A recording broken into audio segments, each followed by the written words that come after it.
All right, so let's begin the show. The economic offence wing of Tamil Nadu Police, which is probing a case registered against Pranav Jewellers for allegedly cheating depositors through a chit fund scheme, issued lookout notices against the owner of the jewellery chain, Madan, and his wife, Kartika, who are reported to be absconding. Now, the firm also announced various Ponzi schemes to lure investors with high returns. The accused claimed that people who were investing their amounts in gold chits would not be charged wastage on every purchase. It also announced a bonus of every investment. Let's talk more on this. Let's understand what is the kind of scam that we are talking about and what is there in for you as a gold investor.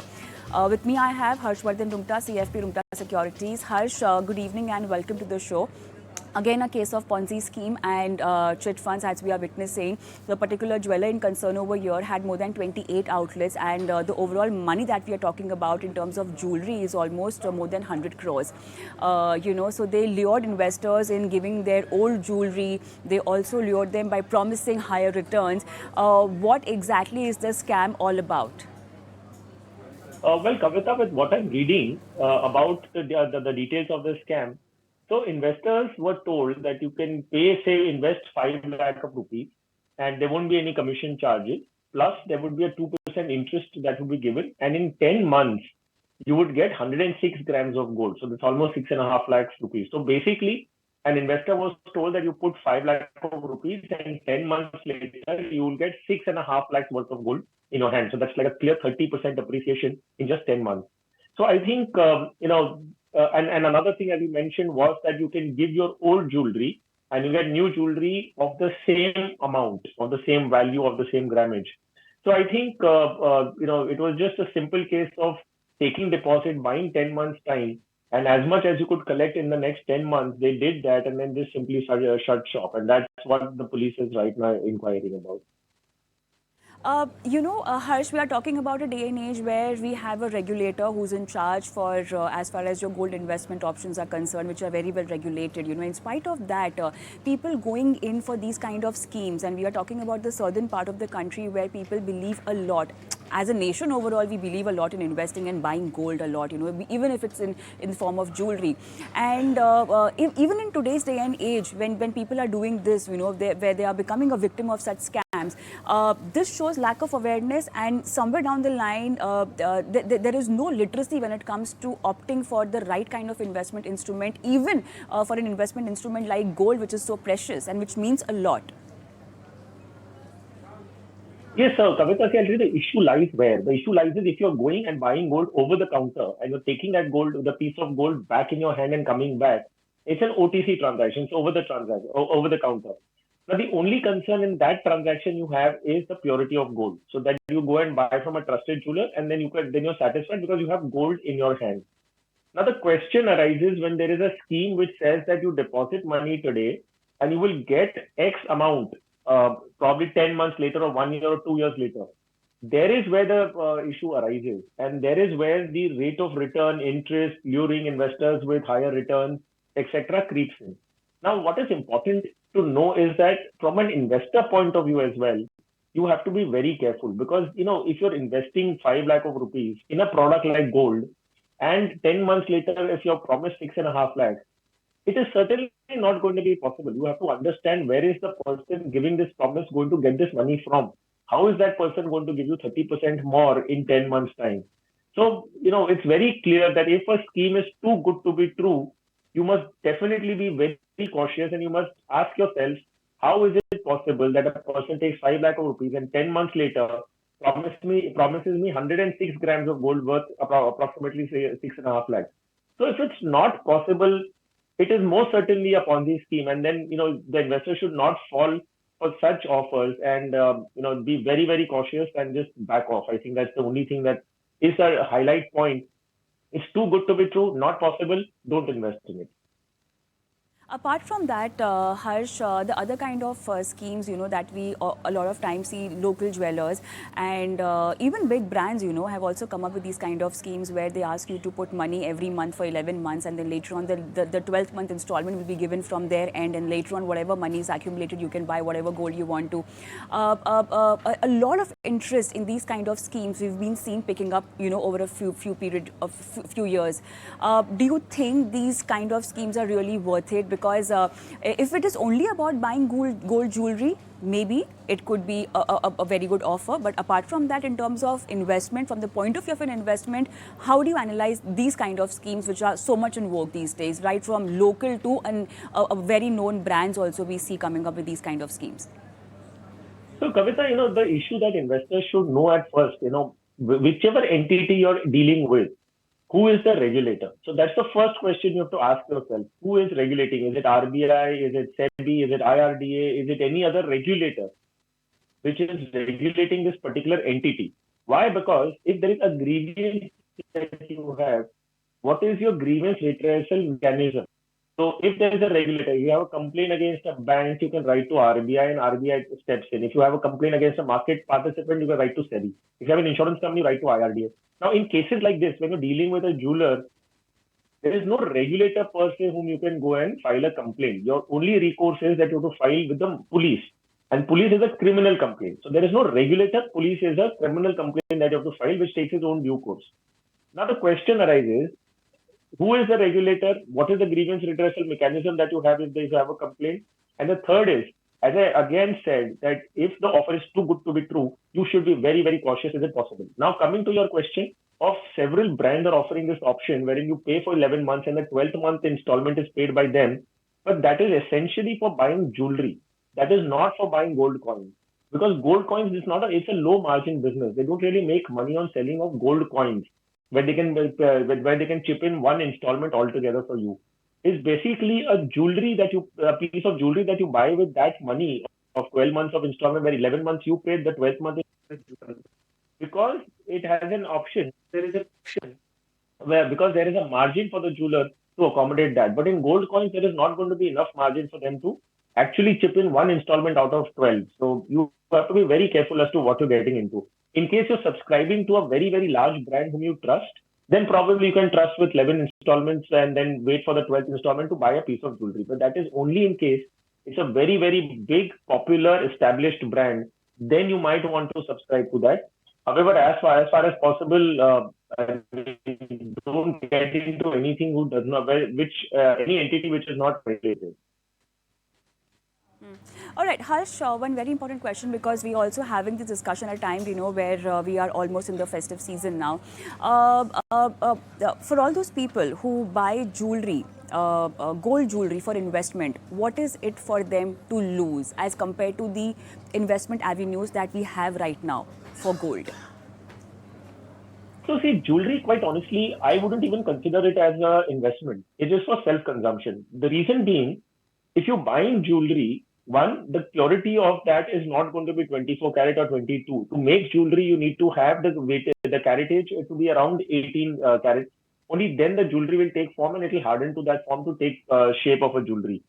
Secondly, when you go to resell it, in case you consider it to be an investment, so investment means that you should be able to liquidate it as and when you want it. So in case you go to liquidate jewelry, you don't get the price of the jewelry. You get only of the gold content in it, and which then takes away all your making charges, and there are all other kind of expenses that is to be paid. So it net all what you get in your hand, I don't think any gain made out of gold jewelry unless the price you bought in the 1970s and 80s and you're selling now, then you'll find a profit. But that's not really a profit in that case because the gold prices have gone up so much. Now, in case you're looking at investment, purely as investment into gold as a commodity that you're investing into. So it does not have to be in the form of jewelry. It will be in the form of a gold, in gold coins or e-gold or probably a electronic gold that we're talking about. So sovereign gold bonds is one such option, where purely you're betting upon the price of gold going up in the future and you're going to get that benefit without physically owning that gold. So it's very convenient, very tax efficient. So that's one option, of course, that you can invest into. Other than that, it's a festive season, as you said. And in festivals, I mean, in most likely you want the feel of touch and the touch and feel of gold. So you may buy a small piece of gold, probably a 1 gram or something of gold, just for that, that murat thing that you need to have gold in your house. So that from an investment standpoint, it's a lot of for you to have gold in the sovereign gold bonds, which has a lot of other advantages to it. Also, Harsh, the kind of investment options we are talking about, we're talking about sovereign gold bond, we're talking about digital gold, we're talking about gold funds and gold ETF. There is something, can these be bought online? Also, what is the exact tax implication as far as buying gold from these avenues is concerned? Okay, so yes, all of these options that we're talking about in non-physical form. So everything which is sovereign gold bonds or gold funds or gold ETFs, etc., will be non-physical gold. So all the gold that you buy in electronic form, it can be bought online. So it's very, very convenient. You can, it's all online through your accounts that you already own through banks. You can buy sovereign gold bonds, as I said, it is from designated post offices, commercial banks, stock exchanges. It's very convenient to buy. If you're talking about gold funds and ETFs, again, on the exchange and through mutual funds. So it's very convenient to buy gold electronically. From a taxation standpoint, let me highlight the sovereign gold bond is one of the most tax efficient investments. Reason being, it's an 8-year bond. If you're investing into a sovereign gold bond and you hold it till maturity, which is 8 years, all the gains that you make is tax free. So imagine a situation that you're investing into gold and you don't have to pay any tax on the profits that you make. And you can't get better than this. So 8 years is the holding period. However, if you sell it before 8 years, then there is a tax implication. So there's a long-term and short-term tax implication. How do you sell it? In the first 5 years, you could sell it on the exchange. It's listed on the exchange, so you can just buy and sell on the exchange. Though it is illiquid, but there is an option to buy and sell. Post 5 years of holding it, you can redeem it back and give it back to the government and get your money back, and that is on the interest on the coupon payment dates. And so that is again an option to sell, or else you wait till 8 years and you get your maturity proceeds, which is tax free. From a taxation standpoint, for the long-term and short-term capital gains. Now, in case of sovereign gold bonds, they're considered as listed securities under Income Tax Act 242A. Now, what happens as a result of that, if your holding period is less than 12 months, only then it is considered as short-term capital gain. All the gains that you make is added into your income. If its holding period is more than 12 months, then there's long-term capital gains, on which you can, of course, pay 20% with indexation or 10% without indexation. In case of gold funds, they are investing through mutual funds. In gold funds, if your investments are up to 31st March 2023, then the short-term and long-term implications come in, and holding period is 36 months, 3 years.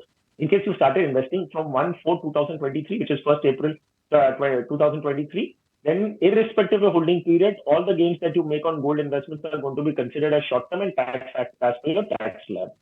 So, and in case of physical gold, of course, I mean the holding period being 3 years. So if you're holding less than 3 years, short-term capital gains, long-term is after 3 years.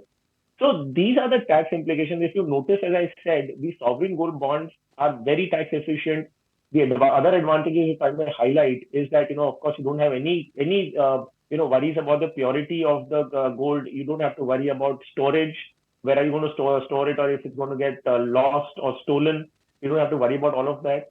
So I think it's one of the most superior, most tax efficient, as you spoke right now. So from an investment standpoint, buy gold in electronic form. And from consumption point of view and the sentimental value or the auspicious festival requirements, you need to buy gold in physical form. There's nothing that you can do about that. But investment, most certainly you can do that in the form of electronic gold. All right, I think that will be all, and we've covered almost all the aspects of, how crucial it is for you to consider the right kind of investment option as far as gold buying is concerned. Thank you so much, Harsh, for being on the show and helping our viewers with this today. Thank you.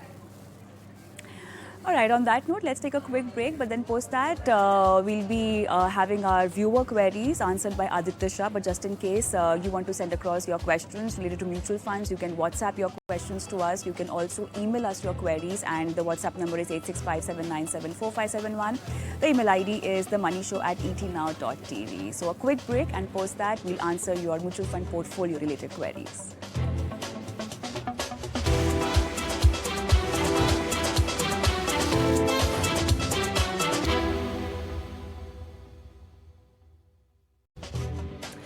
All right, welcome back. You're watching The Money Show with me, Kavita Thapliyal, and there are plethora of funds available in the market to invest your hard-earned money in. But how do you assess which is the right fund for your portfolio? What are the criteria one should look at to help you navigate through this maze? Today we have Aditya Shah, founder, Hercules Advisor. Also, do not forget to send us your portfolio queries on our WhatsApp number, which is 865-797-4571. You can also email us your questions on themoneyshow@etnow.tv. Aditya, good evening and welcome to The Money Show. Let's take Madhvi Nair's question. She sent us this query from Bangalore and she has Parag Parikh Flexi Cap, HDFC Index Nifty 50, Motilal Oswal Large and Mid Cap. She also need one multi cap or a Flexi Cap in her portfolio, and she also wishes to withdraw some money from HDFC Nifty 50. So she wants your suggestions on a multi cap, Flexi Cap, and should she be withdrawing money from HDFC Nifty 50 is what her question is. Good evening, ma'am. First of all, the investor needs to clearly identify what her goals are and why she's investing in the market. Abruptly withdrawing from a large cap index fund just because it would give a lesser return than a flexi cap or a small cap fund does not make really a real sense. So if she wishes to withdraw from the HDFC index fund, then she should clearly specify what is the reason that she needs to withdraw. First point. Second point, she's already invested in 3 funds and she wants 2 more multi-cap or flexi-cap fund. I don't know why she wants so many funds. If I were in her position, I will try to focus on the 3 funds that she's got and try to increase the SIPs there itself. Although she's asked for 2 funds, I will give her 2 funds. I have recommended Canara Robeco Flexi Cap Fund and Kotak Multi Cap Fund. These 2 are very good funds within their own categories per se. But purely, she should first decide why does she want so many multi-caps and flexi-cap fund inside her portfolio, and why does she want to exit out of the large-cap funds per se. And also, my last advice is have some goals, tie up your investments to some goals, and only then invest in the market, and don't take abrupt decisions as in wanting to redeem some index fund just because the returns are low. Right, let's quickly move on to our next question, which is from Harshit Aditya, and he wants to invest in mutual funds for 10 years for his 4 years old baby boy. 5,000 rupees SIP he's planning to start off with. So since you are starting off in the market right now, you need to start off with some flexi cap and some large cap funds per se. So what I have included is Parag Parikh Flexi Cap Fund and DSP Quant Fund. So here, DSP Quant Fund is a large capish fund where the volatility is very low, and a Flexi Cap Fund where it has a large cap bias per se. So once you have understood the volatility in the market and the risk in the market, then slowly and steadily you should go ahead and invest in the small cap side of the market. But right now at this stage, at least for the next 3 to 5 years, you should stick to the large cap fund and the Flexi Cap Fund. That will be all today. Thank you so much, Aditya, for being on the show and helping our viewers with their mutual fund queries. And before I sign off, I'm going to leave our viewers with our WhatsApp number and email ID, where we keep waiting for your questions. Also, you can watch the show live on YouTube, and you can also send us your questions on YouTube in the comment box. But do write your name and do send us all the details needed for your financial planning. Thank you so much for watching. Goodbye.